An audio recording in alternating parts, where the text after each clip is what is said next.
Alors, la dernière publication d'Agreste Nouvelle-Aquitaine de ce mois de mars sur le revenu des agriculteurs pointe une agriculture régionale moins rémunératrice, plus taxée, plus endettée et dégageant moins de valeur ajoutée par rapport à l'année précédente.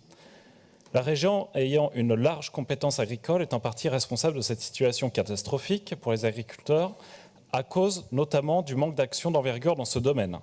Seulement 2% du budget régional est consacré à l'agriculture quand cette dernière représente 7% du PIB de notre région. Lors du Salon de l'agriculture, vous avez rappelé votre ambition de faire de la Nouvelle-Aquitaine la première région éco-responsable de France. Il s'agit d'une déclaration totalement ubuesque puisqu'au même moment, la guerre en Ukraine repose la question de la souveraineté alimentaire de la France. Comme sur l'énergie, vous faites fausse route. Depuis des années, vous contribuez à saborder notre filière nucléaire en développant des énergies renouvelables. De même, depuis des années, vous contribuez à saborder notre agriculture en la livrant à la mondialisation et en lui imposant des contraintes environnementales déraisonnables.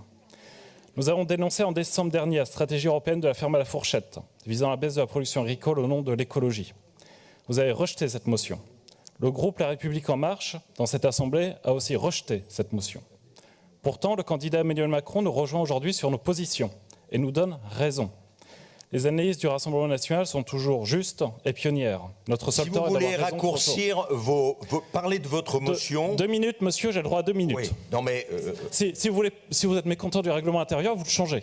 D'accord, mais je vais le changer, oui, si ça continue comme ça. Donc je continue. Toutes les stratégies mettant en œuvre la baisse de la production agricole. C'est vraiment profiter d'une séance démocratique pour préparer les élections présidentielles. Je trouve ça... Alors,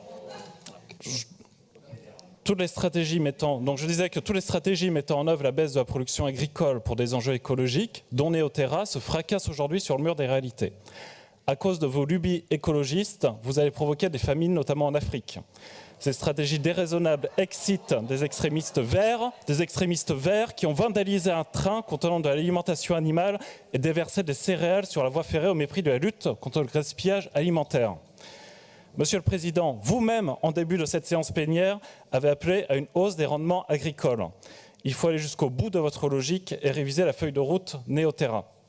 La région Nouvelle-Aquitaine est déjà l'une des plus éco-responsables. L'enjeu qui s'impose à nous est d'abord qu'elle contribue à la souveraineté alimentaire de la France.